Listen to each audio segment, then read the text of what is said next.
எப்படியும் ஒரு 2-3 மாசம் வர மாட்டேன். நமக்கு ஜாலி தான். ஃப்ரீயா இருக்கும் போது கால் பண்ணுங்க. சரி, உனக்கு என்ன வேணும்? பையனா பொண்ணா? என் பொண்டாட்டி பையன் தான் வேணும்னு ஒத்த காலம் நிற்கிறேன். எனக்கு பொண்ணு தான் பிடிச்சிருக்கு. உனக்கு பொம்பளை பிள்ளை பிறக்கட்டும், அதுக்கப்புறம் இதே சொல்றியான்னு பார்க்கலாம். இன்னும் கொஞ்ச நேரம் இருந்துட்டு போயேன். உன் வீட்டில் யாரும் இல்லை, என் வீட்டில் என் புருஷன் காத்திருக்காரு. ஓடிடியில் வெளியாகியுள்ள சிஸ்டம் படத்தில் ஜோதிகா நடித்திருக்கும் ஒரு குறிப்பிட்ட காட்சி தற்போது இணையத்தில் கடும் சர்ச்சையை ஏற்படுத்தியுள்ளது. திருமணமான ஒருவருடன் திருமணத்தை மீறிய உறவில் இருப்பது போன்ற காட்சியில் ஜோதிகா நடித்துள்ளார். அந்த காட்சியில் எதிரில் இருக்கும் நபர், என்னுடைய மனைவி அம்மா வீட்டுக்கு போய்விட்டாள், அவள் திரும்ப வர இன்னும் 2-3 மாதங்கள் ஆகும், அதுவரைக்கும் ஜாலியாக இருக்கலாம் என்று கூறுகிறார்.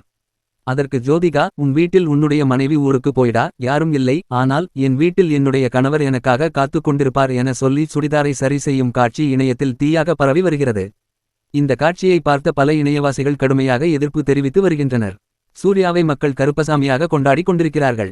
ஆனால் ஜோதிகா ஏன் இப்படிப்பட்ட கதாபாத்திரத்தில் நடித்தார்? குடும்பத்தின் மானத்தை பாதிக்கும் விதமாக இப்படிப்பட்ட கதாபாத்திரம் தேவையா? இதற்காகத்தான் சிவகுமார் அவர்களை நடிக்க விடாமல் தடுத்தாரா என்றும், சிவகுமாரின் குடும்ப மானமே போய்விட்டது என்று கூட சிலர் மிகவும் கடுமையாக விமர்சனம் செய்து வருகின்றனர்.